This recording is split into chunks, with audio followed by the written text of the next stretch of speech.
I'm sitting in Brooklyn. I'm sitting at a board meeting. And I said, listen, I'd like to open up a new Hatzolah organization. So they're like, where? And I put on my PowerPoint and I show them. And I said, I'll get to it in a minute. They go, but where? Everywhere that there are Jews, there's Hatzolah. So I said, in the sky. And they were so, I'm going to use the word stunned at my idea, that they just said, sure, go for it. None of your business, Ushi. None of your business, Michael. It's the None of Your Business podcast, hosted by Michael and Ushi. You see, like right there, you hear that in the background? That's it, baby. Right, Guys, you can't hear it as well. I wish I could introduce us, but we have a fighter jet behind us. That's loud. Sounds like Mach 1. Jeez. But Ushi, I mean, we are at a hangar, Michael. Planes are landing. The day after this boy was found sleeping under a tree, lost from his parents for overnight for 12 hours, we are sitting here at the helm at the base of the location that took that challenge under their belt and immediately deployed. And it's unbelievable to be here in that aura, in that atmosphere, and just to feel the energy of first of all, I feel that there's a lot of experience going on here. If you look around, you have the maintenance of the supply products, your helicopter is halfway taken down, the van, the secret bus that we're not allowed to even see because it hasn't been deployed yet, the planes behind us. Just like, I'm overwhelmed with gratitude, and thank you, Hashem, for giving us the opportunity to be here at Hatzalah Air. This is a unbelievable moment for me. It's surreal. It really is, especially right after this whole really traumatic event that took place. And we now get to actually experience like what type of work they do and what kind of missions they go on. And they do it for people that they don't know them whatsoever, other than the fact that they're a fellow Jew.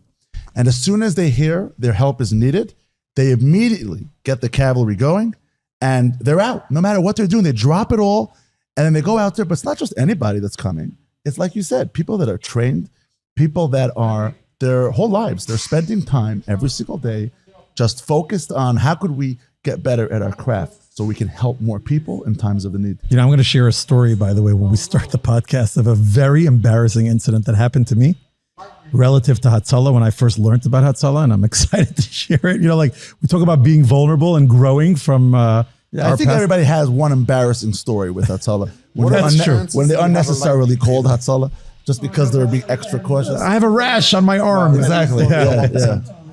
Ushi, how many times in your life have you called Hatzolah? Probably around 5 times, I think. Yeah. Do you remember the time that was the most important for you? I remember the last time I called Hatzolah. Yeah, what was it? I was just had a baby, my eldest. This is 7 years ago. He's 7 years old. And my wife and I brought him home from the hospital. It was a Thursday. And we had our first Shabbos together.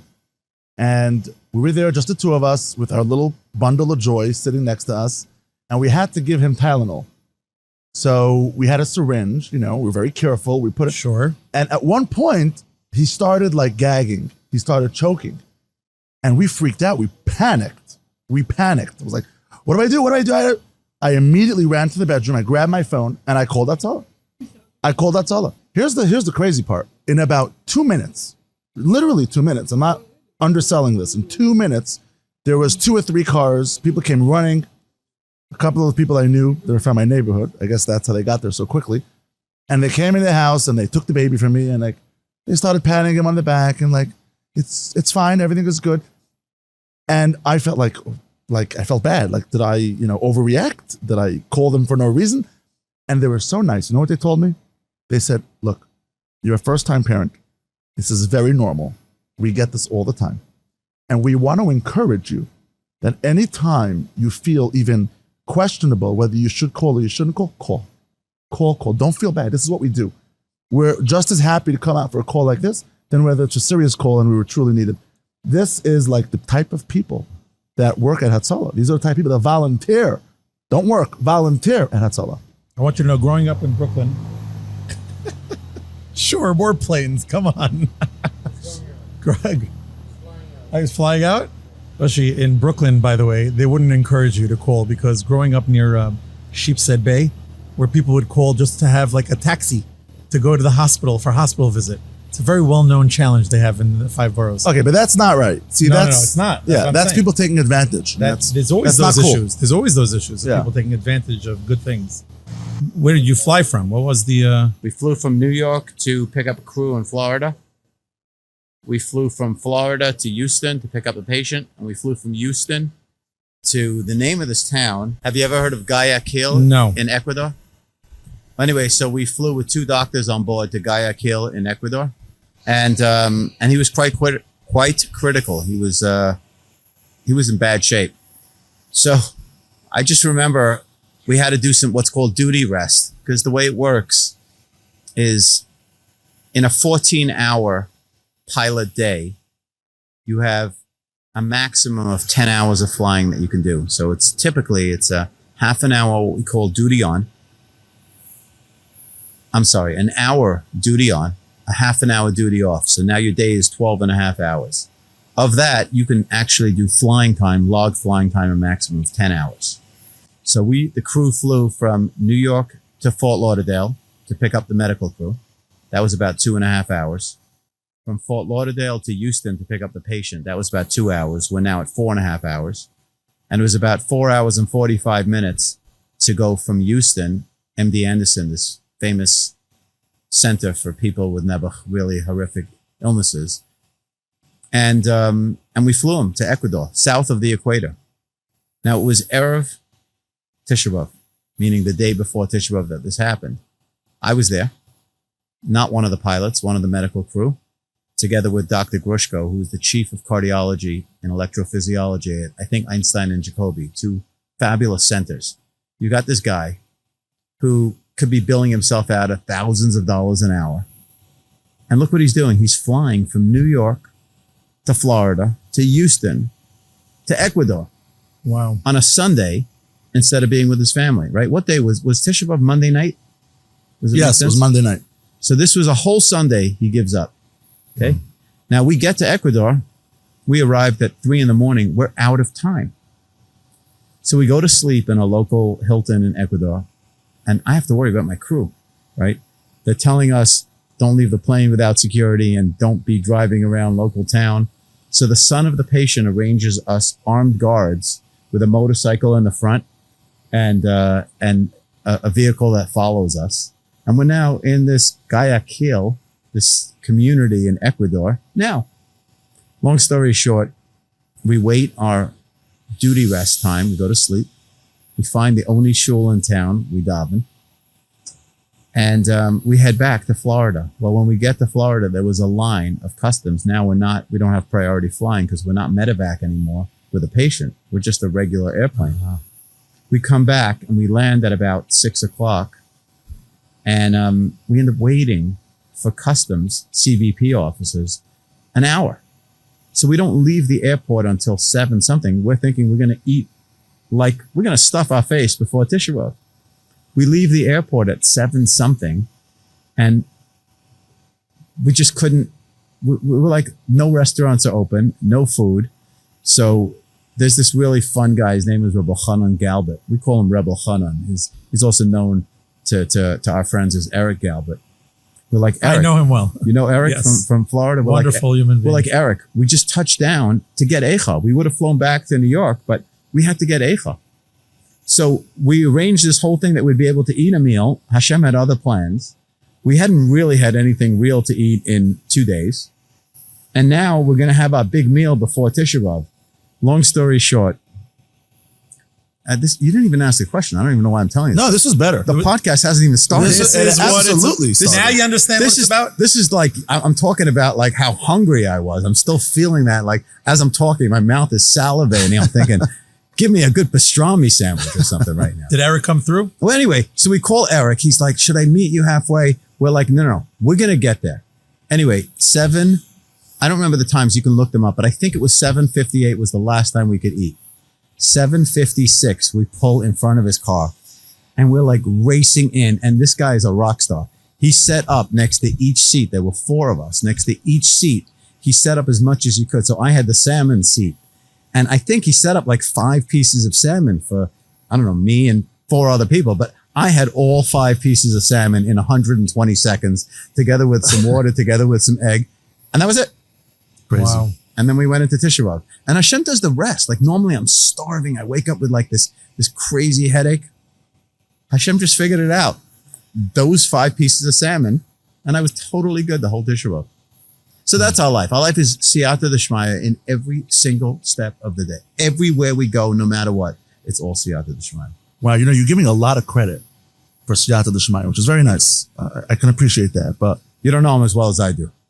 yeah, No, you don't know him as well but you as I have do. to give yourself a little bit more I spend credit a lot. as well. I spend a lot more time close to him than you do, right? That's true. So I know him better. Okay. I give a lot of credit because he deserves a lot of credit. But can we also take a moment to recognize what you're doing and your crew, what they're doing? I mean, this story that you just said, I mean, I'm like a regular person. I'm a normal guy.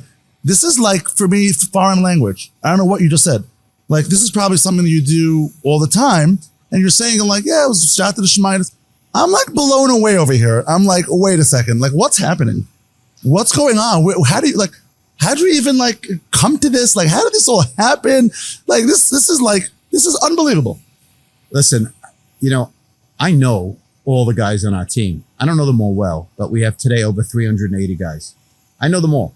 Wow. In some way, shape, or form. I don't know them all well. We're ordinary guys that are just doing extraordinary things. But I think there is nothing that we do at Hatzalah Air that anyone couldn't do. The difference is that instead of sitting home and saying, you know what, I'm not interested, that whole lo samad al dam re'echa concept, right? I think we're a little bit hyper-focused on it.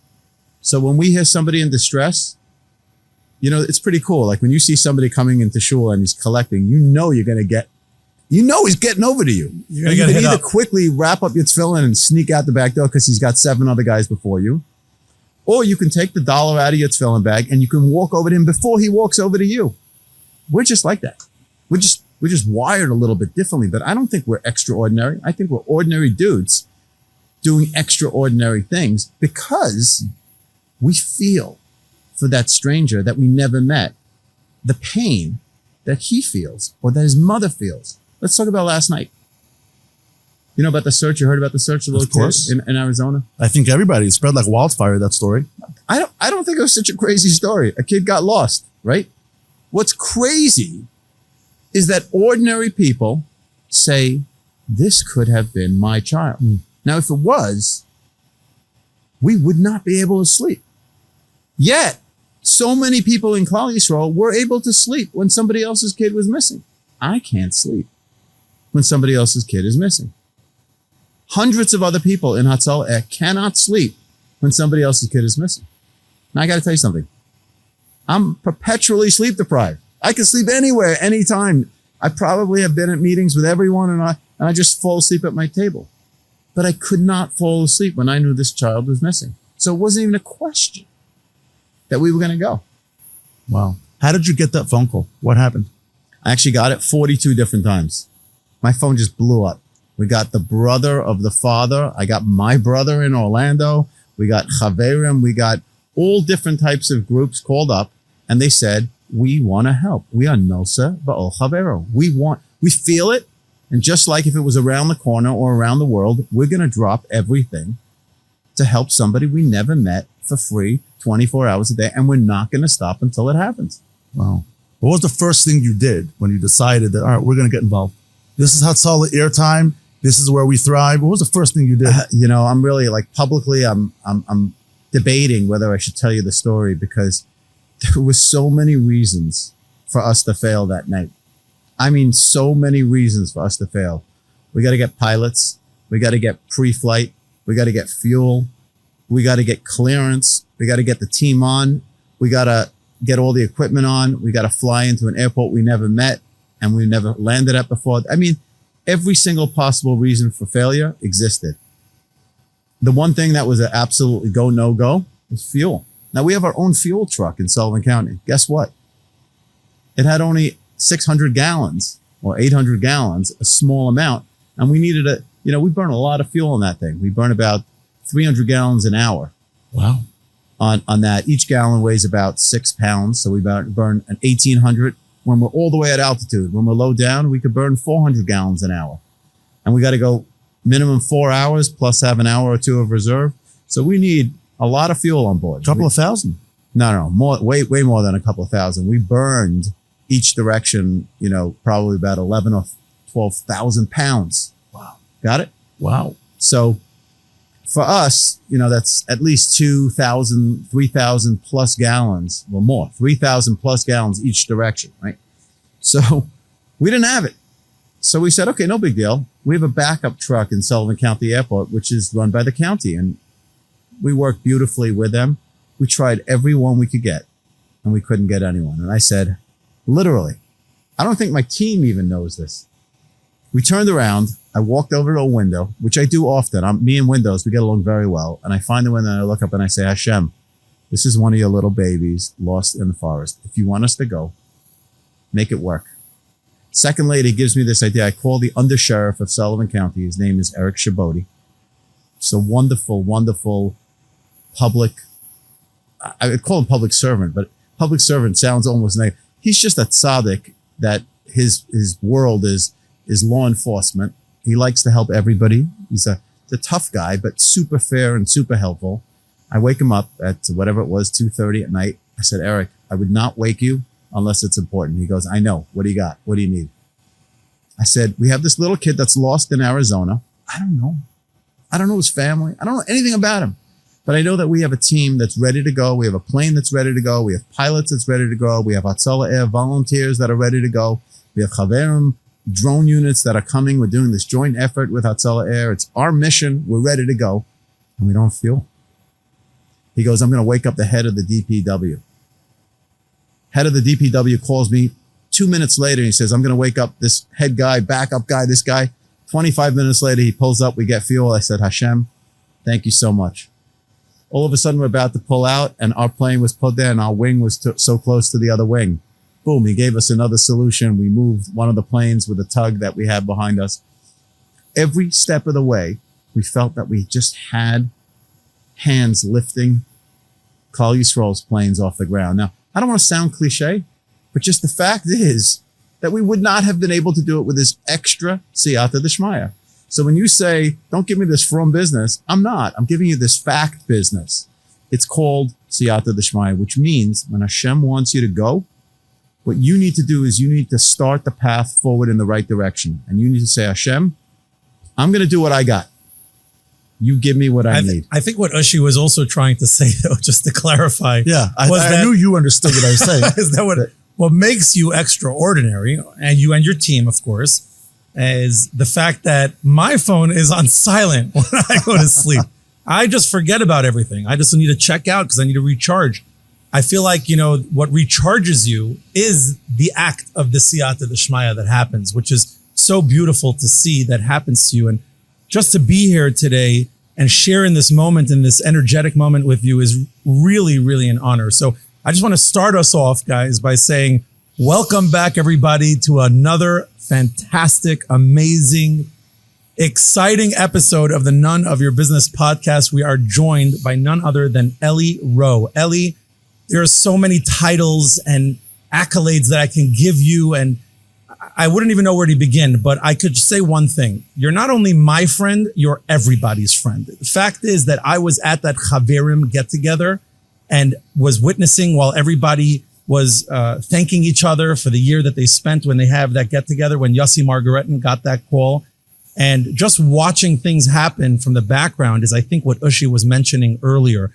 Thank you again, of course, for Prime Source for sponsoring. This one I'm going to mention is sponsored by Hatzalah Air, because like I said to you earlier, Eli, whatever I could do, at least with my time, to help this wonderful organization, I am going to do, including explaining to everyone why Hatzalah is spelled so differently all over the world. I'm going to get this message out there. I'm going to help you. That's my commitment here on this program.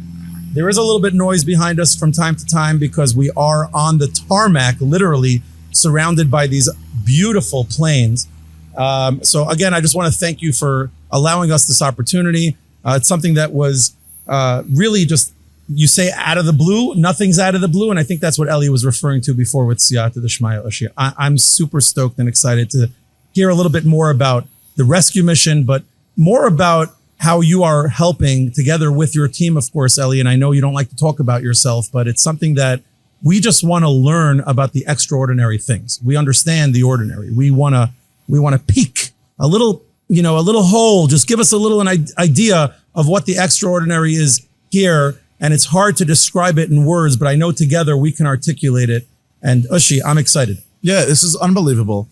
And you know what I think about when I hear a little snippet of what he just told us, and I'm sure there's a lot more coming. First thing that comes to my mind is I'm so proud and privileged that I'm part of a nation who you have people like this that don't even give themselves enough credit. And they're thanking God for everything. Without God, I wouldn't. You know what? Sure, God is there to support us and He's there to lift us up, but we have to do that first step. We have to get out there and do things and make things happen. And the average person, the casual person like myself, I mean, like you said, Michael, our phone's on silent at night. I don't know what goes on in the world. I only find out about things. I'm not putting myself in situations. I'm not asserting myself. I'm thinking about my next baseball game in my league that I want to make it to the championship. Like, that's where my head's at. And then you have people like this that live their entire lives for other people, and they don't even think of it as a big deal. And I'm a part of this community. I am a part of this nation, and I don't think anybody else outside of this nation understands what goes on and what we do for one another. In business, Michael, we talk all the time to non-Jews. And a lot of times we get into conversations about what goes on, Jewish people, and they're very fascinated by our lifestyles and our culture. And a lot of times we try to explain to them things like Tomchei Shabbos and like Hatzolah, and they're blown away. They're like, what are you talking about? We need ambulance, we call 911. Like, we don't call 911. 911. We call Hatzolah. Like, what's Hatzolah? And we start describing it to them. And it's just shocking. And these are the type of people that we have walking amongst us. And they're not wearing capes, but they should be.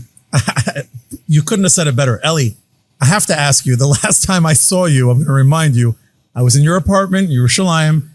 No, we can't talk about that? Okay. We're getting the nod already. We're getting none of your business discussion. All right. So first of all, let me make a l'chaim to you. I'm not sure if you're allowed to drink. That's right. Shabbos after all. It is Friday. So I have to tell you something. L'chaim to you, I'm going to say l'chaim, but you will never see me ever. I think this is the most sad. We can go back on the record for this because this is the absolute. Eli will not make a l'chaim with This me. is the absolute craziest thing anybody's ever done. Walk into our hangar in the planes. We didn't think this through. I'll be honest with you. Apparently, we didn't think this through. But I'll have some kosher vodka, although that pilot friendly vodka. Yeah, for sure. Cold water. Yeah. Nice. Eli, I want to tell you I'll something. make a bracha. Go for it. All All right, Michael, we need to have a better prep session before we show up. Show up and offer pilot. And then get going on an airplane on a mission. We apologize. Yes. Okay. The aesthetics are no good. Somebody send these guys the rule book, please. I want to tell you, Eli, about my first experience with Hatzolah. And this is a story that I've heard from people in Hatzolah about a person that did this, and it was me. So I'm going to tell you this story that happened when I was a very young kid. I was driving in a car with a Hatzolah member, and a Hatzolah call came out. Now, there's no rules, right? What do you do if you're a passenger in a Hatzolah car and the Hatzolah needs to go? My friend's not going to kick me out and say, I'll be back. I'm going with him, lights and sirens, right? My energy is just all like, wow, this is exciting. Where are we going to go? Guy flips a Huey on McDonald Avenue, heads towards Coney Island Avenue and Avenue I on the corner. We get there. He jumps out. Sure enough, there's a school bus, a mini school bus that got into a terrible accident with two other cars called a multiple MVA is what I learned that day. But there's another thing I learned that day. MVA is motor vehicle accident. Yes, thank you. Thank you. By the way, I wasn't sure, so I appreciate that. I just didn't want to ask. So I'm gonna embarrass myself and tell you what happened to me really quickly. So there were 20 Hatzolah members running around. Everyone was doing their thing, helping patch kids up. And, there was blood everywhere, unfortunately. And it looked like things were under control. But one of the Hatzolah members, so I got out of the car and I was just looking around. And naturally, I guess one of the Hatzolah members thought I was in Hatzolah, even though I was young. I think I was 18, 17 to give myself credit for what I'm about to say about myself. So one of the Hatzolah members comes to me with one of these children. He's maybe 11 years old, and he hands him over to me and he says, get him on a bus.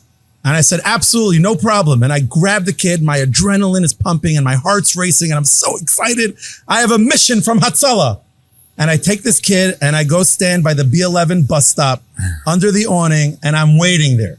And I'm sitting there and I'm looking at the kid and I say, you're going to be okay. I'm going to get you on a bus. Where do you live? Where are you going? And he looks up at me. He goes, I live on Avenue L. And I said, it's okay. Let me wipe that little blood off your face. What And am said, I "It's okay." hearing here? And then suddenly Usher Eggert, who's the one who I was with, who brought me on the call, looks at me. He goes, what are you doing?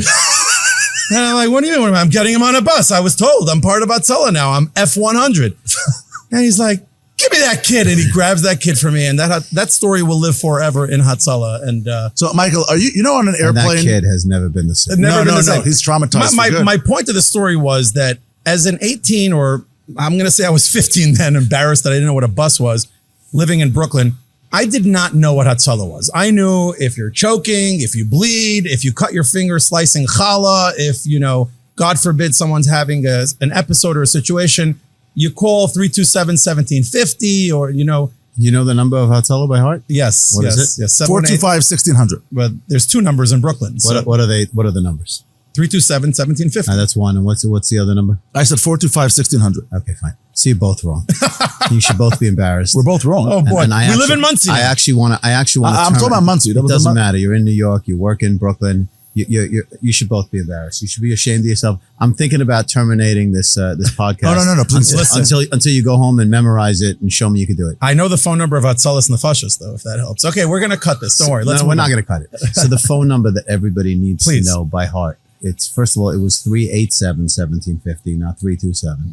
I know it's only one digit, but One digit can save a life. That makes all the difference. When that kid is drowned and you're calling 327 and the Domino's Pizza delivery says how many slices, it's just not going to work out well. So it's 387. There's also another one that's 230-1000. Can I ask you a question? If you're anywhere in the world and you need to call Hatzalah, what is the first number you should call? 230-1000. That can dispatch everyone? They'll get you in touch with anyone and everyone. So 230-1000. Yeah, in any area code that the from people live. So it's 718-212. 845. You have to check it out. I think it's 845, but I'm pretty sure. But 230-1000 is a number that you should know. You should have it in your phone in case of emergency. You should memorize it, and you should make your children and your employees and really anybody that everybody should know the number by heart. And then you call them up and you say, listen, I'm on vacation. I'm in, wherever I am. I'm in Antwerp in Belgium. And we just had a bad car accident. And they will figure out how to get in touch with Antwerp Hatzolah. Wow. And they'll make it work. So is there Hatzalah in every single community? Like, what's the minimum amount of people in the community you have to have until they say, we got to have Hatzalah here now? So I'm not here to represent, the Chaverim Hatzolah network. I'm proud that I am the director of one of many, many, many organizations that are associated with or affiliated or part of the Hatzolah Global Network. To answer that question is no, they're not in every area. Chabad, I think, is in every area that either there is a Jew, was a Jew, will be a Jew, or, okay, sorry, we don't have any Jews, but we're going to put a Chabad here anyway, right? They're in over 100 countries and I don't know how many thousands and thousands of cities. Hatzolah doesn't work that way. Hatzolah is a organization that helps when there's a large enough pool to be able to say, hey, let's create some sort of first response system. The key here, I think, and I love sharing the story about the history of how Hatzolah came about, because that story just replicates itself over and over in more and more communities. So this week is the first time in my life, I spent some really meaningful time with the founder of Hatzolah. Now I'm going to get on a public podcast, and I'm going to say something that you're probably going to be horrified with. And I'm going to say, I think that the guy who started Hatzolah was an ordinary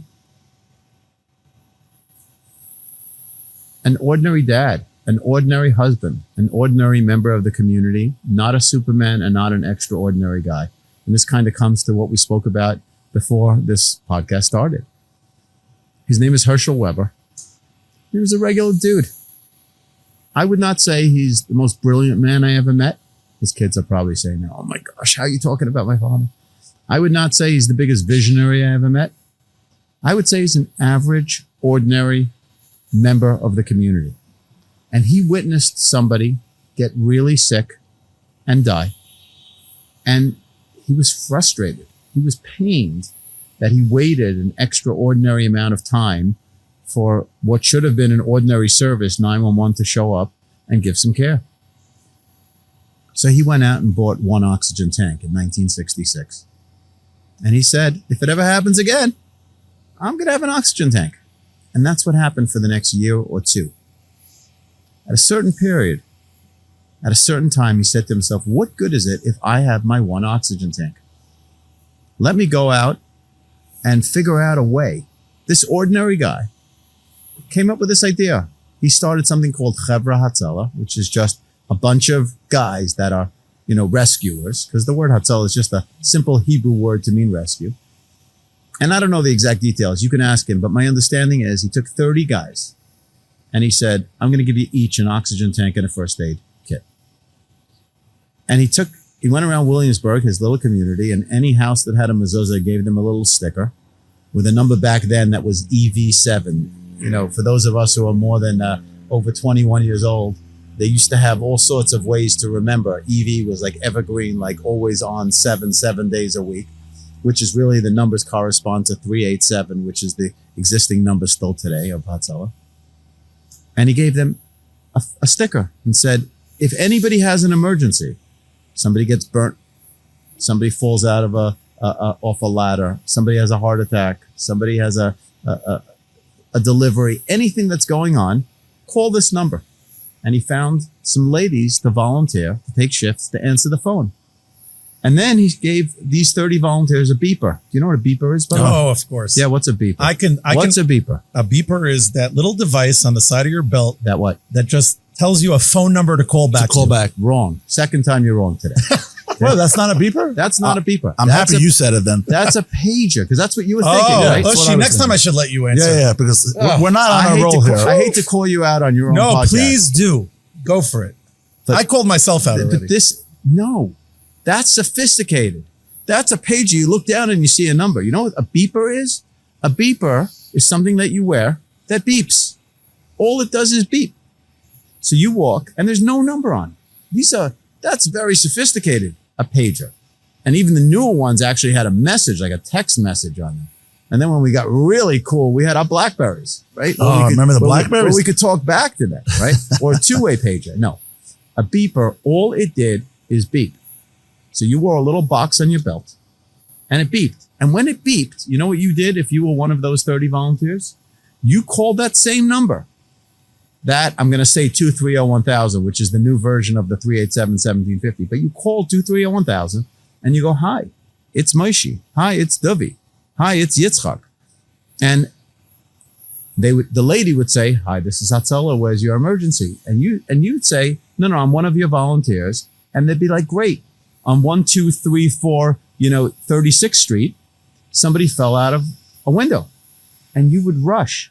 The problem was that you would take this to shul with you on Shabbos and you had to tape, a dime or whatever it was to make a phone call because you would have to run to a payphone. Oh, wow. And that's how Hatzolah started, by having one guy who was an ordinary guy said, I can either turn off my cell phone. I'm kidding. They didn't have cell phones back then. I can unplug my phone at night so I don't get bothered. Or I can figure out how 30 guys in my community can each get first aid equipment, can each have a pager, can give them all dimes or nickels, whatever it was back then in 1969, and can organize some ladies to be able to answer that phone 24 hours a day in shifts and then be able to dispatch them out. That is an ordinary guy doing something extraordinary. We just spoke about Hatzolah and the origins of Hatzolah. It's my understanding that Hatzolah Air is its entirely separate entity. It serves a different function. Tell me a little bit about Hatzolah Air and how it came to be, number one. And number two, what are the capabilities that Hatzolah Air has? Like, how far can you take things that you can help serve the community and their needs? So Hatzolah Air's potential is unlimited, right? We've been a proof of concept for the first few years. We started with a dream in 2018, presented the dream to the Chaverim Hatzolah executive board and said, the same way you've given permission to Hatzolah branches to open up in South Florida and Detroit and places all over the country and all over the world, we'd like to present a new place. And I remember the reaction. They all know me. I mean, I've been around the block. My father started Hatzolah in Queens in 1977. I started the paramedics in 1991. And I'm sitting with this in Brooklyn. I'm sitting at a board meeting. And I said, listen, I'd like to open up a new Hatzolah organization. So they're like, where? And I put on my PowerPoint and I show them. And I said, I'll get to it in a minute.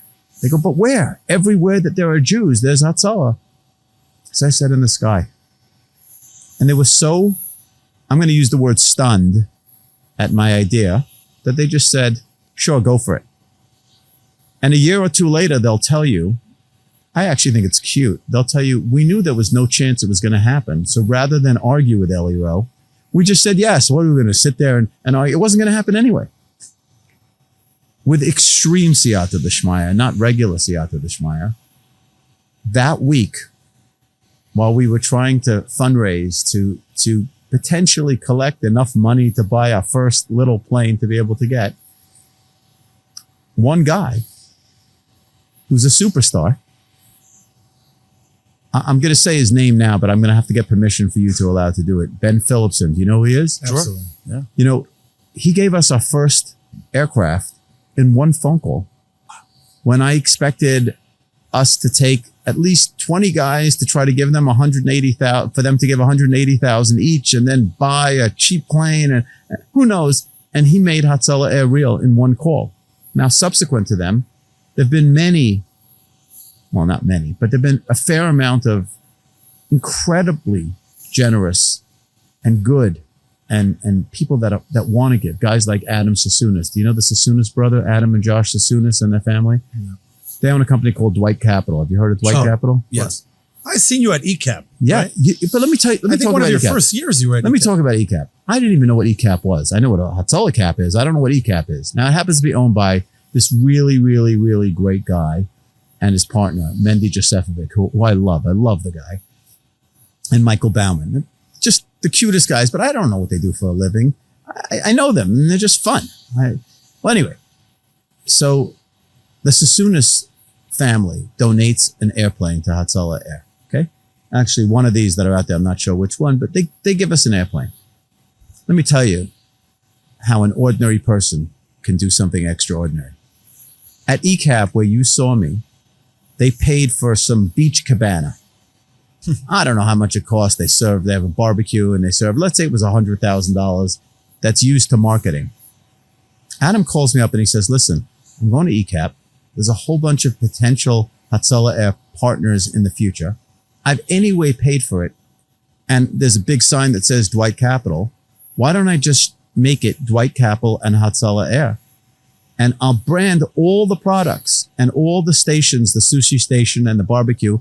We'll just call it, this is the Dwight and Hatzalah Air station. He said, it's not going to hurt my business. It's only going to help tzedakah. This is a visionary. This is an ordinary guy with extraordinary vision that's able to do extraordinary chesed, that's going to get extraordinary schar because he didn't just focus on Dwight Capital and the Sassunas pocket. He said, how can I leverage what I have and what Hashem gave me and multiply that and give rewards all around the world? And I got to tell you something.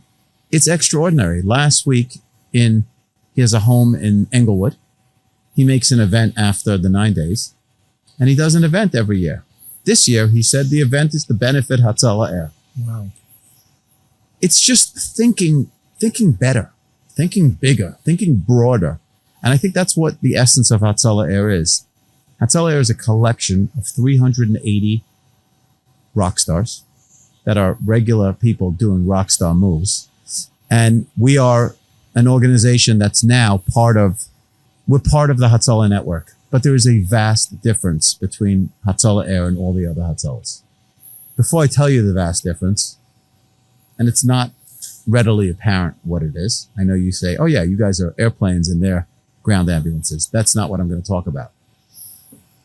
Before I say that, I need you to understand that Hatzalah is not like Chabad or like any franchise or any connection to a base. Hatzalah are an incredible group of selfless individuals in a particular town, with Jewish population, that raise their money responsible for everything on their own as their own business. It's a not-for-profit business. It's a 501c3 business, but it's their own organization, their own business. And there's no connection between Panama Hatzalah and Chicago Hatzalah. There's zero connection between Flatbush Hatzalah and Muncie Hatzalah. There's no connection between Australia Hatzalah and, I don't know, Shari Chesed Hatzalah in Israel.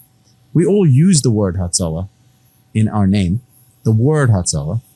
We all have that same passion for saving lives, but we're all completely separate. Does that make sense? Perfect sense. Most people think, hey, if I've given Hatzalah in Miami Beach and they come to the Catskills, that they shouldn't give Hatzalah in the Catskills. No, you can give to a Hatzalah in Israel $1 million. No one else will ever see a penny of that money. You can give Hatzalah in Sao Paulo $100,000 and Miami will never see that. It's literally each Hatzalah organization. Did you know there's over 20 Hatzalahs in Israel? Wow. Over 20 Hatzalahs. There's Hatzalah in Rehovot, and there's Hatzalah in Shari Chesed, where I'm a member of, and there's Hatzalah in Bet Shemesh. It's called, you know what it's called? Hatzalah Bet Shemesh. Wow. And there's Hatzalah in Bnei Brak. It's called Hatzalah Bnei Brak. There's no connection between them. In New York, you have probably, 5-10 different Hatzalah? Oh, much more than that. More than that? In Israel, you have Ichud Hatzalah, right? You have Hatzalah Lelo Gvulot. You have Hatzalah, just different Hatzalahs. In New York, you have Upper East Side, Upper West Side. You have Flatbush. You have Borough Park. You have Queens. You have Far Rockaway and Lawrence. You have Canarsie. You have Staten Island. You have so many Hatzalahs. They all share one dispatch. I guess that's the difference. But again, because you wouldn't want to have a separate phone number for Flatbush and Queen, for Flatbush and Borough Park that are literally almost sharing Ocean Parkway. So they share a dispatch and they share a phone number. But even them, Flatbush Hatzalah has their own 501c3, their own coordinators, their own ambulances, their own membership, their own radios, their own equipment, their own training. It's an unbelievably successful organization, Flatbush Hatzalah, alongside another unbelievably successful organization called Borough Park Hatzalah that share the same central dispatch, but their own organizations. So first and foremost, understand that every Hatzalah in the world, almost like every university or every hospital in the world, they all share the word university, they all share the word hospital, they all share the word yeshiva, but they're not connected. Zero connection other than in mission. Eli, before you tell us now the Hatzalah Air, how it's different, I just want to point out in our business, what we do is we help long-term care facilities streamline all their expenses and access our buying power. So one nursing home is not just one nursing home. When you join us, you're a part of an entity that has thousands of nursing homes. And we leverage our buying power to get better pricing for the products that they're buying. I found out that Hatzalah is individual, a collection of individuals, and they're all buying their own supplies. And when I heard about this, for me, given what I do, I was like, this makes no sense. They're actually hurting themselves. This is a problem. Like, I got to bring this to somebody's attention at Hatzalah. That's when I found out. I started asking around, who should I talk to? Who's the purchaser? Who's the procurement director of Hatzalah? And I found that there isn't. Everybody's kind of doing their own thing. And I finally did get in touch with someone at Hatzalah. I don't want to say his name. And he said, look, there isn't one person, but I can spread the word around to different places and perhaps you can have them team up. He said, I'm telling you right now, it's very political. You're going to have a very hard time doing it. And I tried. And I started speaking to one Hatzalah station at a time. I probably spoke to 10 different ones. And I tried to get everybody to kind of team up. And we have one formula for everybody. We're all going to, we're going to bulk everybody's purchasing together. After like a couple of months, I gave up. I realized that it was just too many people. It was too many pots. And it became a real challenge. Michael, I don't know if you remember this. And I said, I wanted to help because it was Hatzalah. It wasn't just. It started with the guy in Florida. That's how it started. Yeah. When we found out, the guy in Hatzalah came to us to help him with his purchasing, and that's what we found out. But I digress. I just wanted to point that out. You know what? It's actually one of my dreams. I have very few dreams, but one of my dreams is to streamline the world of Hatzolah. It is. And I'm not here to talk about it today. I will tell you that by the same token, if every yeshiva would buy stenders from one source, There you go. and every hospital bought medical equipment from one source, and every university bought laptops from one source, then the universities would have it cheaper that they're buying those laptops. The fact is, you need to put into your head that Panama Hatzolah and Muncie Hatzolah are both called Hatzolah, but they're literally as different as two universities in different sides of the world, that their university is a place that you go to learn. Wow. There isn't any synergy at all from what that all locations share. There isn't some commonality. It sounds to me that the one thing they share is if they need ear support, they call you. Well, we're going to get to that. That's- That's a great segue into what makes us different, right? Right. But I still don't want to take away from the fact that we do have a brotherhood. Sure. Okay. Of course. Just like, all anesthesiologists in the world, if you're traveling and you're sitting next to a guy on a ski lift in Utah in January, and you say to the guy, "Hey, where you from?" And he says, "Well, I'm from LA." "And where are you from?" And he says, "I'm from London." He says, "Oh, what do you do?" He says, "I'm a doctor." "Oh, really? What type of doctor?" "An anesthesiologist." And he says, "Me too." They're just going to be able to connect. Instantly and bond. bonded. So the largest, if you would, boys club in the frum world is Hatzolah. Hatzolah. And it doesn't really matter whether you're from Hatzolah in Chicago, or you're from Hatzolah in Shari Chesed, or you're from Hatzolah in South Florida. You're a card-carrying member of Hatzolah. You can connect, and you can... As it should be. As it should be. What's a little sad, and I agree with you, is that we don't leverage that brotherhood. And if you look at every IKEA store in the world, when you travel to another country and you need something because your kid has an apartment there and you want to buy something, you're going to feel a certain sense of relative comfort walking into IKEA saying, "Hey, I know we've got those back home in America." Yeah, it's familiar. It's familiar. And even the color from the outside of the store is familiar. It's disappointing to me, but I understand how it happened. It happened because they all sprung up as individual. It wasn't planted as a big vineyard. It was separate stalks and separate plantings that happened. It's disappointing that a Hatzolah ambulance in Switzerland doesn't look identical to a Hatzolah ambulance in the Catskills, which doesn't look identical to a Hatzolah ambulance in Chicago or LA or Australia or South Africa. Because when a Yid travels and they would see it, I think it would give a little bit more comfort to say, "Oh, as they're walking towards us, I know that uniform. I know that It ambulance." feels like a piece of home. It feels like a piece of home. And, that is really the beauty, what I think in branding, right? When you look at any store that's out there that has it, they try to keep everything identical, that even the shopping experience, when you walk around, we've got the sushi when you walk in on the right. Imagine doing that in any place you travel. You feel like, I feel at home. I feel good in this store. Amen. And I think that it's a weakness that wasn't built by design. It was built by default, right? That they started in Chicago, and today it's run by this incredible group. One of the leaders in Chicago is Simcha Frank. He's actually a Hatzalah Air member. And I would love to speak to him and speak to the guys in South Florida and to do it. The person to make that happen is not me. There's a pretty cool superstar that you should put on your show one day called Rabbi Kalish, Yechiel Kalish. That is the person I was speaking to. Well, I don't want to say his name, but now that you brought it up. I'll mention it. He's the guy that can make it happen. The problem with him is everybody wants a piece of Yechiel Kalish. Oh. He's just pulled in so many directions that it's working. And he's worried about probably a lot more important things that aren't working right now. But I've chatted with him about it. We're going to get it done between me and Rabbi Kalish and some others. I would love to be a part of that mission when the time comes. It's certainly Michael a vision. and I both. By the way, this is where we could certainly contribute, is our expertise, is we can do a whole lot of damage to Hatzolah in a very positive way. So when that time comes, we'd love to be a part of it. I'm always into 1 + 1 becoming 11. And somebody like Rabbi Kalish. I like that. And somebody like Rabbi Kalish can make that happen. It is, unfortunately, when you deal with Jews, you can put together 4 coordinators from one community, one neighborhood, they can't even themselves decide what color to paint the ambulance. Yep. So, But that's what makes us great too. that's what makes us great. Yep.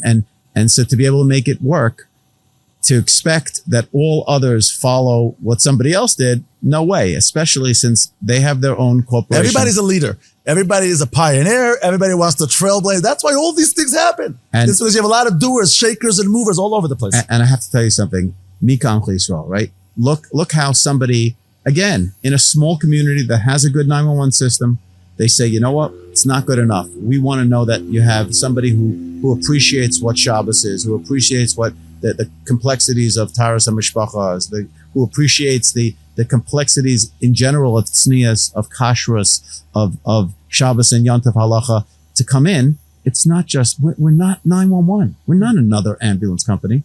We're a Noisabal Chavera organization, right?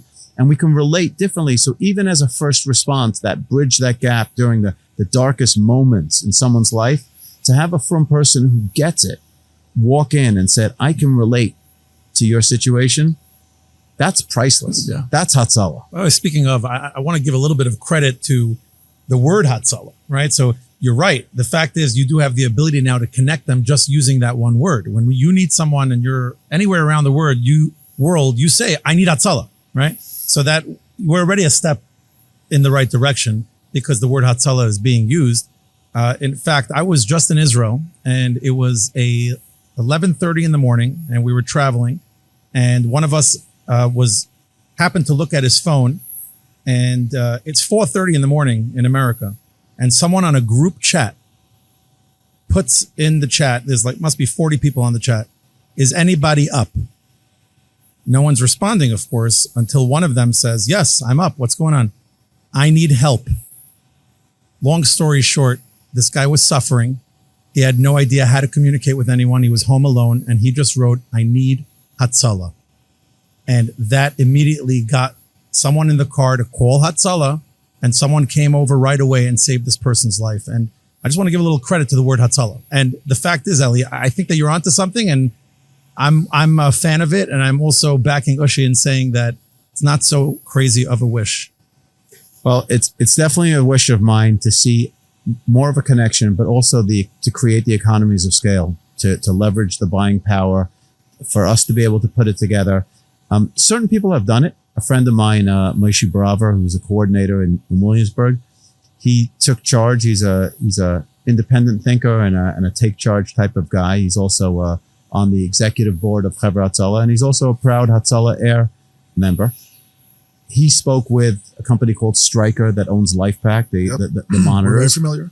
And he was able to negotiate a buying power for LifePacks, which is probably something that you guys do all day, every day. Yep. For that and for stretchers. And I don't know how many other things he may have done this with, but it's starting to happen. And the ability for us to buy ambulances cheaper when we band together and buy insurance cheaper. I know that Rabbi Kalish and Chaverim and Tomchei executive board, works with other New York-based organizations for things like liability insurance and other things. So it does happen. It has not yet happened on a global and a broader scale, but there are a lot of great people in Hatzalah. And speaking of streamlining, let's go back to you getting the gasoline you needed last 2 nights ago, right? At 4:00 in the morning, was it? I believe, right?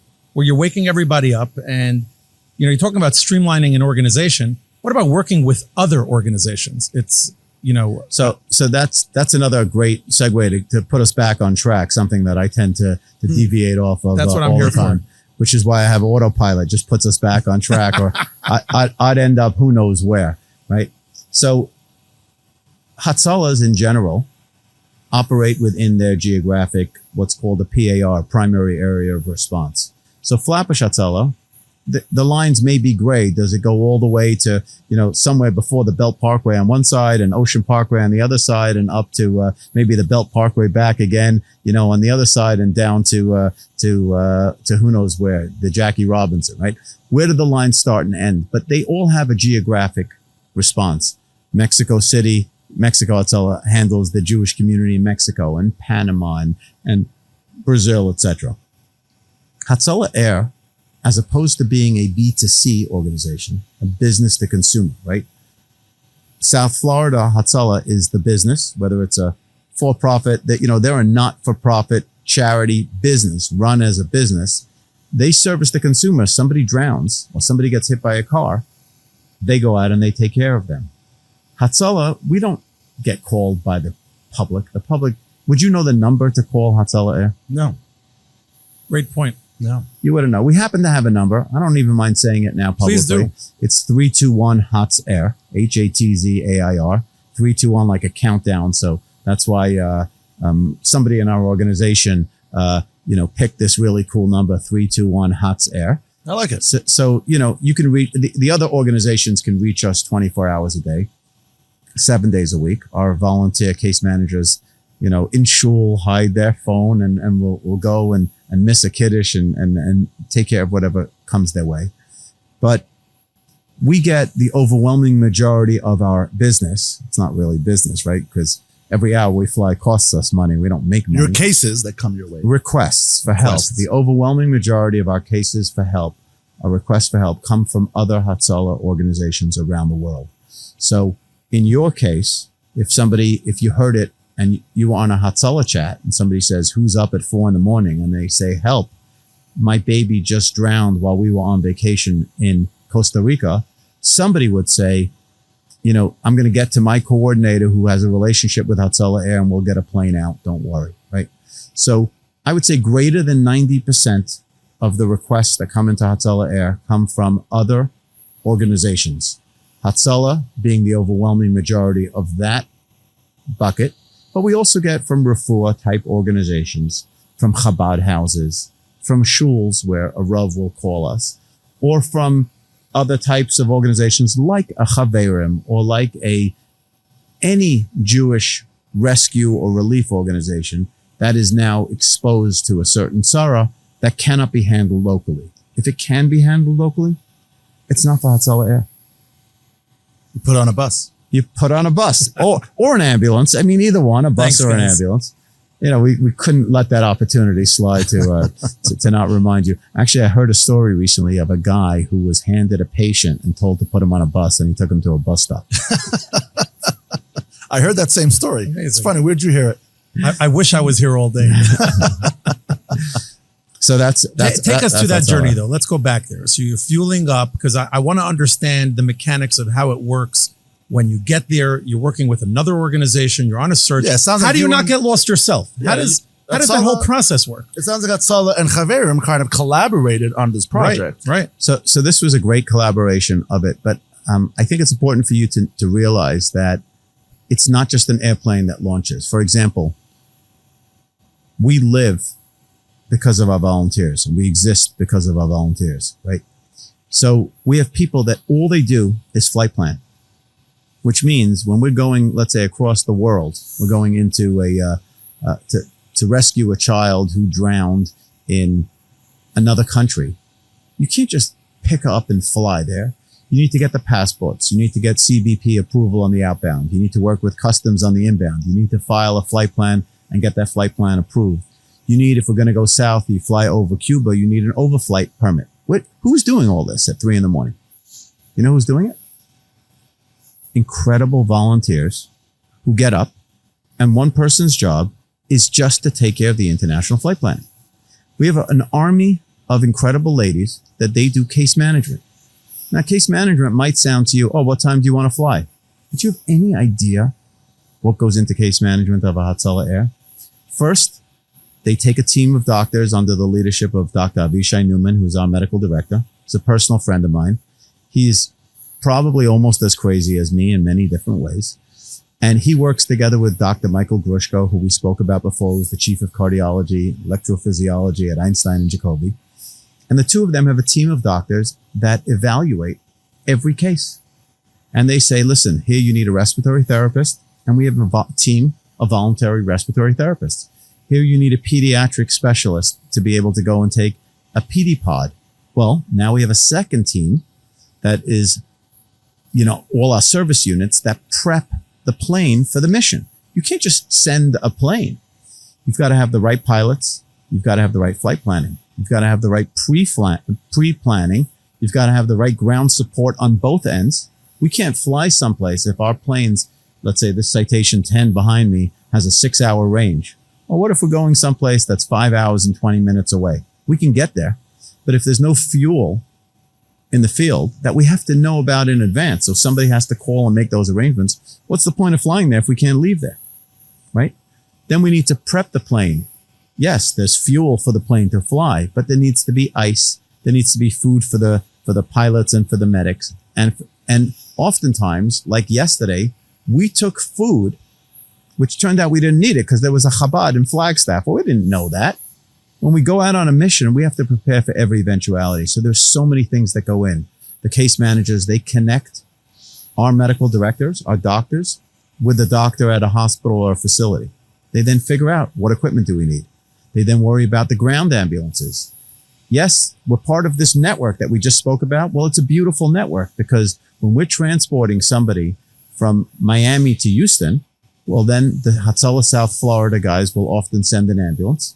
Houston Hatzolah will call them and then pick them up, and a Hatzolah airplane flies between them. In the middle. How amazing is that? How many people flew to Arizona in this instance? Between Chaverim, between Hatzolah, how many individuals were part of this that flew? So on the airplane, we had 17 people. Wow. On this airplane. We had 2 pilots, and we had 15 others between Hatzalah Air members and Chaverim members. So the way it works is there's 14 seats for conventional seats that are in the back. When we take out a stretcher, every 2 seats we can take out and put a stretcher in place. And then there are 4 crew seats. So between us, between Chaverim and Hatzalah Air, we had 17 people that went there. Was it an actual person that found this boy, or was it first one of the drones that kind of located him? I am so proud to tell you that it was 2 of the guys that we flew. It was Chaverim members that they flew. Now, we get a lot of intelligence because the drones go up in the sky. They had the best drones that money can buy. You know, Jews, well, we'll just buy the best. Only the equipment, best. Right? Only the best. You know, somebody called me up just yesterday and said, Eli, I need the best doctor in the world for this condition. I said, if I can get you the second best doctor in the entire world, is that good enough for you? He goes, no, only the best. Now, the second best doctor is just as good as the best doctor with a little less marketing. That's all. The branding. It's all about branding. It's all about branding. So, but we need the best. Well, anyway, they came with the best 3 levels of drones, the little ones that can go in tunnels, because this kid was in like a cave tunnel type area.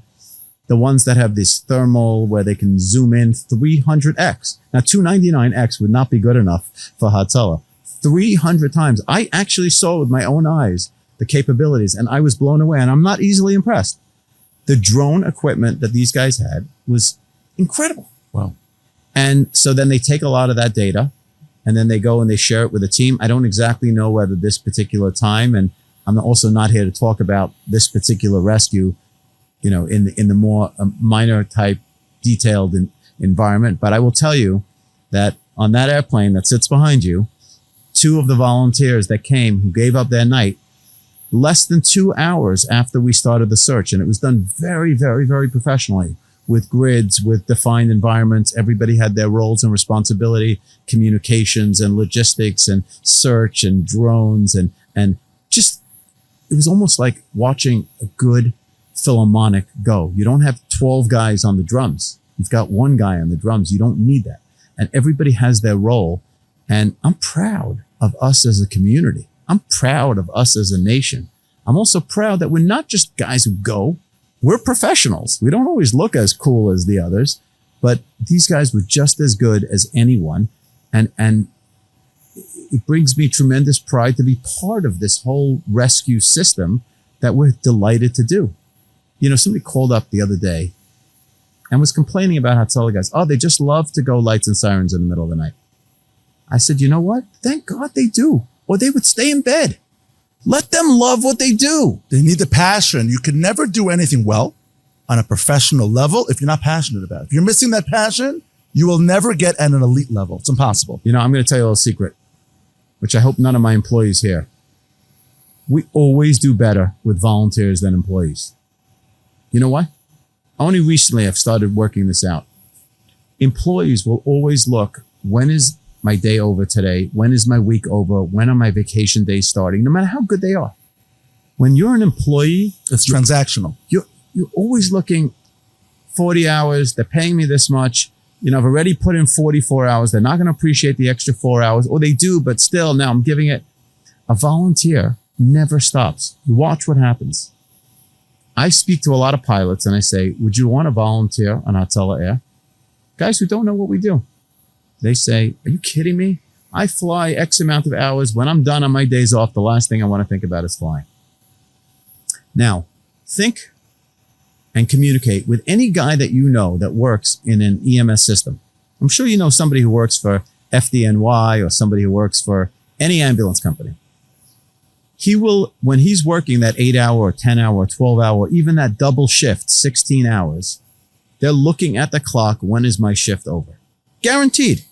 Because after doing this day after day after day, no matter how much adrenaline you have as a paramedic or a firefighter or an EMT, you want that shift over. Look at the guys who are also Hatzalah volunteers. When they are on the way home from that 16-hour shift, they will take up one Hatzalah call and a second, and then if a baby's not breathing, they'll do it. Why? Because there's this magic in volunteerism. Yeah. So we have some employees that I love, and I tell them, listen, I'm hiring you as a volunteer. I want you only as a volunteer on Hatzalah. Now, I don't want you to take a job elsewhere, so I'm going to give you X amount of dollars. But you're not an employee in Hatzalah. You're getting paid because you need to eat. You need to pay your rent. You need to be able to, look after your expenses. But I want the volunteer spirit, because when you have a guy who's a volunteer, they crush it every time. You can't imagine. Eli, I have a question. So I happen to have a family member, a close family member, who went through a traumatic situation, and they had to be transferred from New York, and they went to Cleveland Clinic. And they were connected to every kind of machine at the time, an ECMO machine and the works. So transferring a patient like that is a tall order.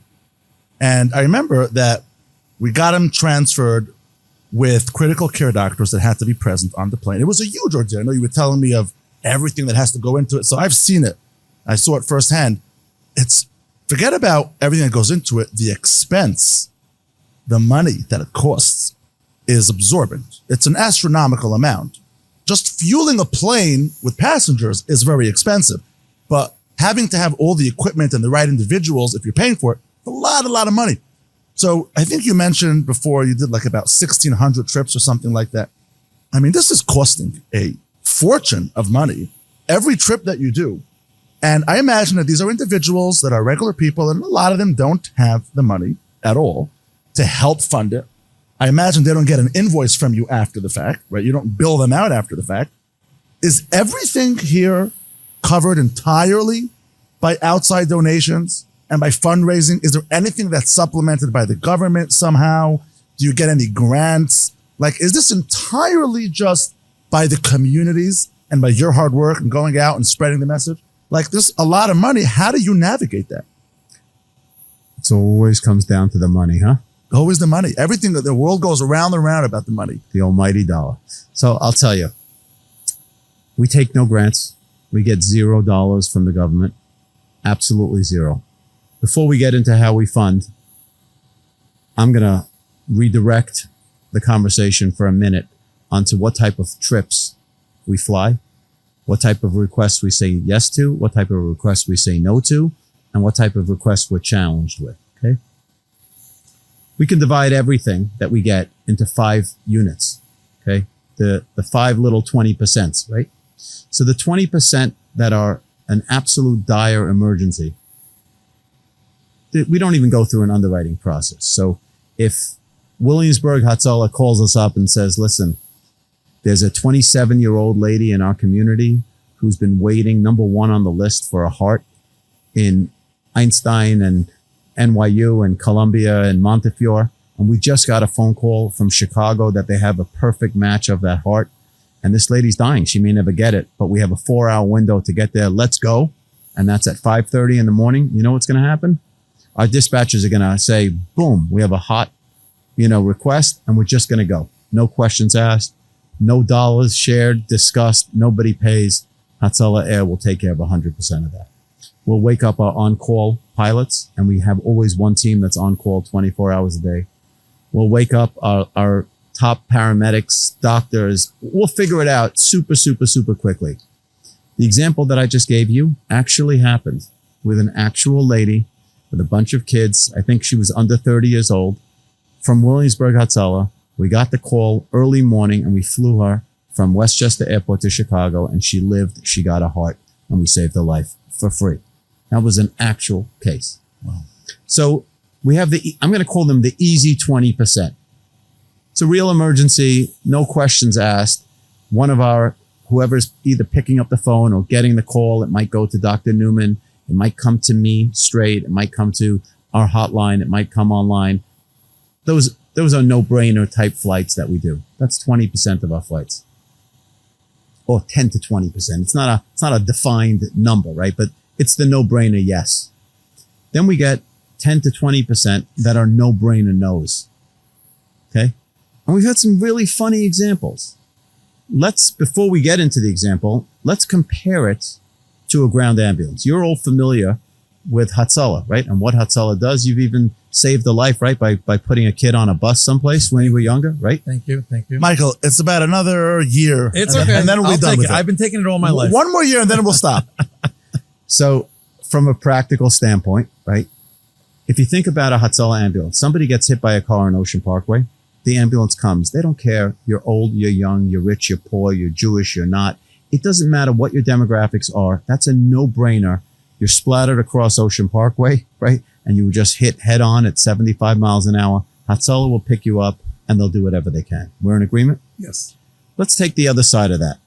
Somebody calls up 230-1000, the main Hatzalah phone number, and says, listen,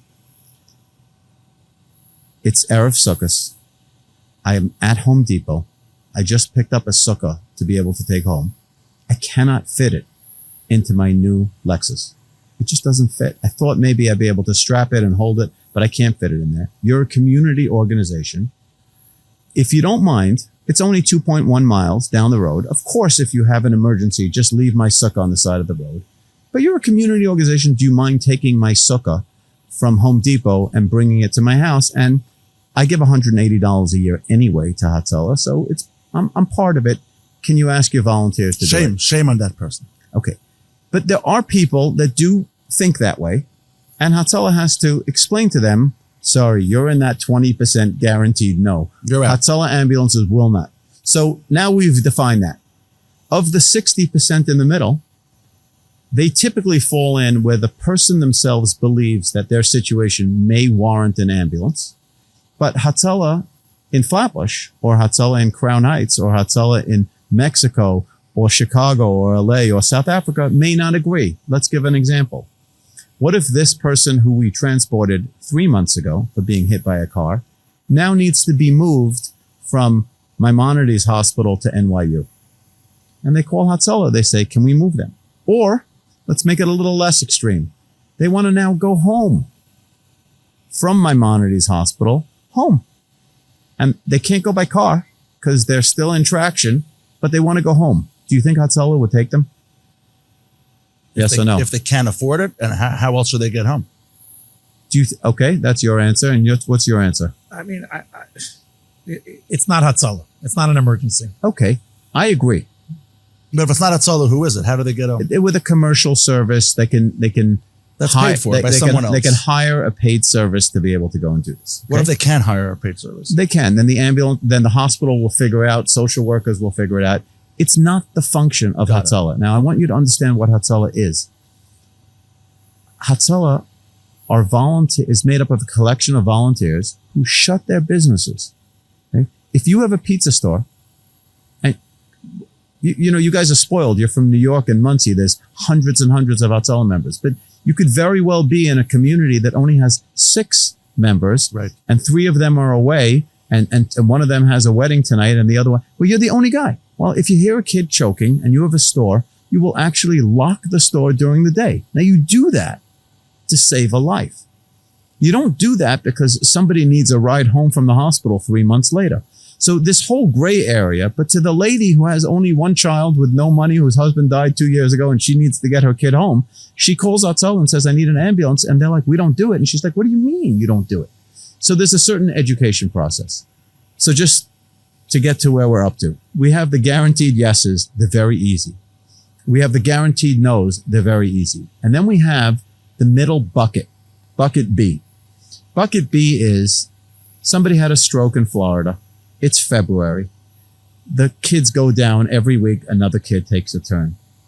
Now it's March and they're tired of going down every week. They want to be home. And now it's April and Pesach is coming and nobody's interested in being down in Florida anymore. It's starting to get nicer up back in the Northeast. And they want us to bring grandma home. Now they don't know where to go and what to do because grandma is living with an aide in their apartment and they really don't need an ambulance. Then our doctors do an underwriting of the request and some of them fall into, oh, wait, this is really an emergency because this lady really needs care that she's not getting. Okay, we'll fly them for free. Some of them, we realize, no, they just want a vacation, with their children. They're taking advantage. So that falls into bucket C. Many that are in the middle bucket, we allow them to use our aircraft, but instead of us looking for sponsorship like we do in bucket A, where we pay everything, for any emergency, they're free. We say to them, yes, you can use the airplane, but you're going to need to pay the expenses of the aircraft. And then no markup. There's no profit being made. It's purely the cost. We don't mark up. This is not a business for Hatzalah Air. Anybody that needs it, even somebody that has money to pay. We don't. If they have money to pay, they should give a donation. And we like to call it paying it forward. Unfortunately, most people don't understand that concept. And let me just ask you this. If I borrow your car, what type of car do you drive? Come on, it's public. Electric. I drive an electric public car. TV. What type of electric car? An electric BMW. Okay. It's a really bad example, electric. I don't like that. What type of car do you drive? I never give out my car. But I drive an Infiniti QX 56. I've taken your car many times. No, not that car. I have a car that I give out. That's a Gemach car, but I don't. Convertible. Yeah, that's my Gemach car for you. You know what? You're going to make. Go ahead. You're going to make an exception for somebody one day. Let's say you lend your car. Of course. I've lent him my Mustang, unfortunately, and the clutch came back completely burnt out. My kids call that flex. We're going to talk about this later because I'm shocked that you're actually blaming me. Yeah, it's okay. Because that I never gave you the bill. That clutch has been used and abused. And I was actually upset that you gave me a car that had the clutch so bad. I'm so sorry. I gave you my No. I was like, you should have $2,000 Mustang. I was like struggling on the highway. I couldn't move that thing. Well, he had no struggle with that clutch beforehand, by the way. No. Trust me, that car has seen better days. So let's say you lend your car to somebody. You just put $100 of gas in your car. Yeah. Okay. You lend your car to somebody and he comes back. And he's very appreciative because he needed to take his kid to the hospital. It doesn't matter what it was. And he comes back. And as he's giving back the car, he says, you know what? I feel really bad. I meant to fill up gas, but I didn't.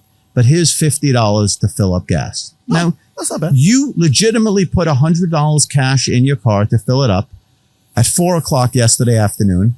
You got it back empty. So you know it's $100. And he now hands you $50 of cash. Did he give you back your car? Yes. Did he pay you for your car? Yes or no? He gave you $50 cash. He didn't give you enough. No, I'm asking you specifically on your car. He gives you back your car? I would say thank you. And he gives you let's say he gives you $100. Yeah. Is he paying you for the use of your car? Yes or no? Of course not. I would say no. I would honestly, because he's just paying for the gas. He's or less than the full gas, but in his mind, his mind, he's doing me a favor. This is the crazy thing. Yeah. In his mind, he's not only returned your car without a dent on it. Right. He's proud. He has actually given you something. He's given you $50. Now he's used $100 of gas, but he's given you $50 or $60 or even $100. So in his mind, you are up $50. An excellent point, by the way. Okay. Because now I owe him something. I don't know, but in his mind, not only did he return your car and he looked after it and he kept it clean, but he gave you $50. Yeah.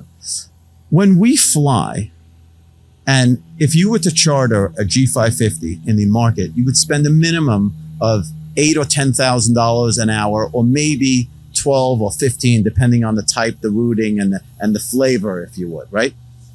Yet our cost is substantially less than $10,000. So our cost may be only $5,000 or half, right?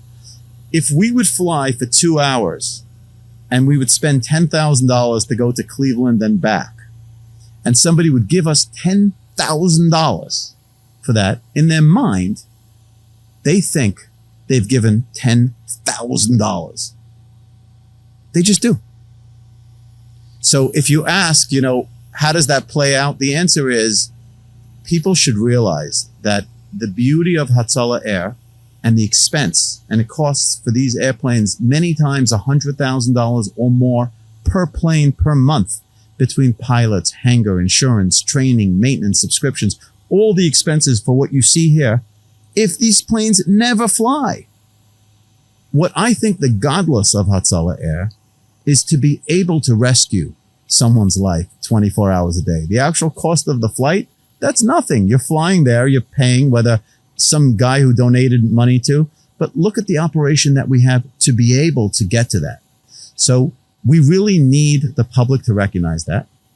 It's a little bit hurtful, but then on the other hand, it's 10,000 more than we would have had. But we certainly didn't make, when we spent 18,000 and somebody gave 10, we don't make money in Hatzalah Air. We don't get paid. We use the dollars that go in, and we need it. I happen to love the fact that people, even today, say, what can I do for Hatzalah Air? We have a big law firm that called us up recently, and they said, a really impressive Manhattan global law firm, they said, would like to do pro bono work for Hatzalah Air. It was lovely. Wow. We started at zero, and they're helping us. Speaking of amazing firms that help out, one of the things that connected to us today was Abigail Eisenstadt and AE Design Group. This is someone who gives their time and their creativity in helping you design what you're doing here. And just wanted to give her and her team a shout out, because we really appreciate everything that she and her organization and her husband has done for Hatzalah Air and for the Klal. So I just wanted to make a quick mention of that. You know what? I'm really happy you highlighted Abigail and her team. I will tell you that not only did Abigail and her team help design everything you see here, but they did our hangar in Sullivan County. And on a personal level, in that family, the Eisenstadt family, her husband, Rebbe Kiva, he does so much for Hatzalah Air. Her sister-in-law, Nechi Eisenstadt, is a case manager, special projects coordinator, and Abigail herself has done so much more than just design. These are examples of people who literally go and involve themselves in case management, involve themselves in hiring and procurement and design of the organizational design, not just the physical building design. And my hats are off to them and so many other volunteers like them who literally wake up in the morning and say, how can I make the world a better place every single day? Eli, first of all, I totally echo your sentiments, but I have to say this. I'm sorry. This is going to sound, probably you're not going to receive this well, but I'm a horrible person. I'm a really, really bad, I'm embarrassed. I'm ashamed. I'm just hearing everything that's going on and what people do. I feel less than, I feel unworthy, and I'm ashamed, and I should do more, and I should do more.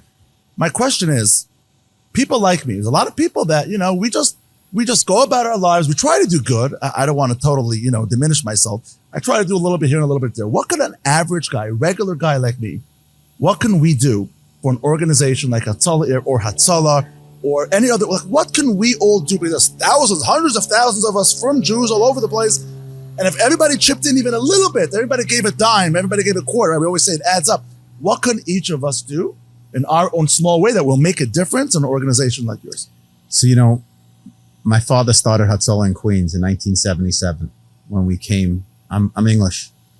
I have a British passport. And you don't have an English accent. He just showed it to you. British passport. I say one word with an English accent, right? So my father, when he started Hatzolah in Queens, people used to come over to him with eitzos all day long. A lot of times the members, oh, Mr. Rowe, you should do this, or Mr. Rowe, you should do that. And he used to say, if you're coming with a good idea, you're going to have to implement that good idea, right? We and any other tzedakah organization around the world really relies on so many more things than just that vertical that they're in. So if you think to your Tomchei Shabbos organization, it's not just you need food to give out to Tomchei Shabbos, but you need drivers, and you need people that communicate, and you need outreach, and you need money, and you need the people to create the logistics and the schedules. There's just accounting and law and the legal component. There's just so much that goes into it. Hatzalah Air has many, many, many different things. I'm going to think of a recent example. The brochure that you have in front of you. Okay. Take a look at that. It's a brochure. We knew that we needed a brochure. We went for 5 years without a brochure. So we posted on a chat called the BAM chat. Have you even heard of it? No. I don't know either. Michael?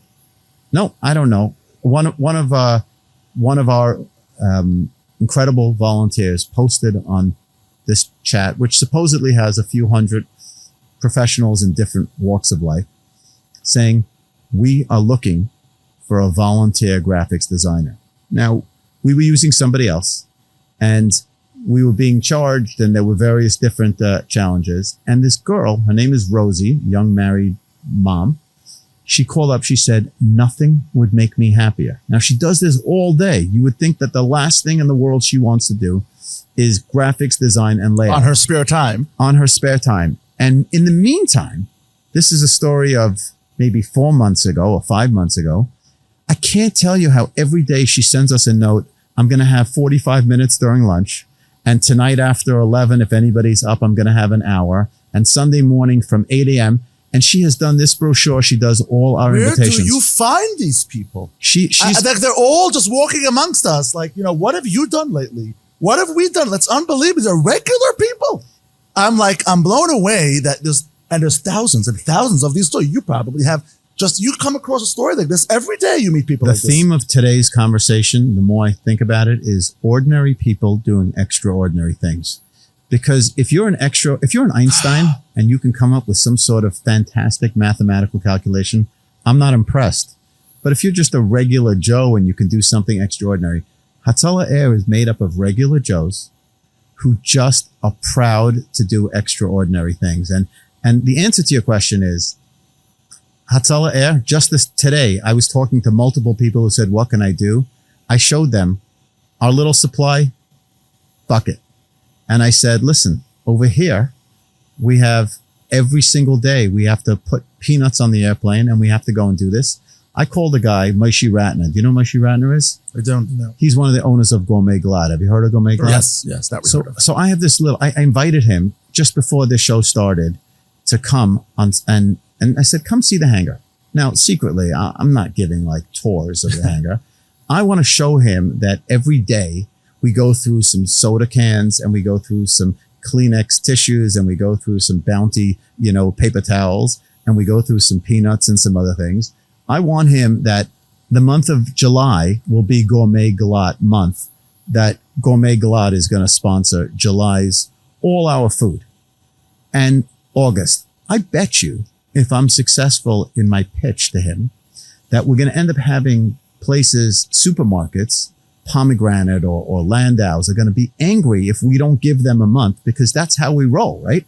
Now, I have no idea, by the way, he might tell me to jump on my head on Sunday, in sequel 2, we can see, but I invited him and he's going to come. And instead of us using dollars that were given, let's use the resources that he has to give us, every single time we do a flight. Sushi is a very common thing. The pilots, the medics, they all like sushi. We spend hundreds of dollars. Why can't a sushi store not say, hey, you know what? For the whole July, any flight you have, we're going to do sushi.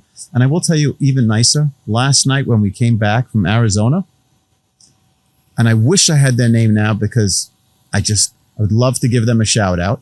When we came in the hangar, there was sushi, there was meat, chicken, all different types of food that was out there. I'm going to think what the name was. It was all there, and they on their own. I love when people take initiative. It's one thing to be able to give. It's another thing to be able to creatively say, I want, oh, you know what? It was Flame. The store Yes, Flame, yes, Restaurant Flame.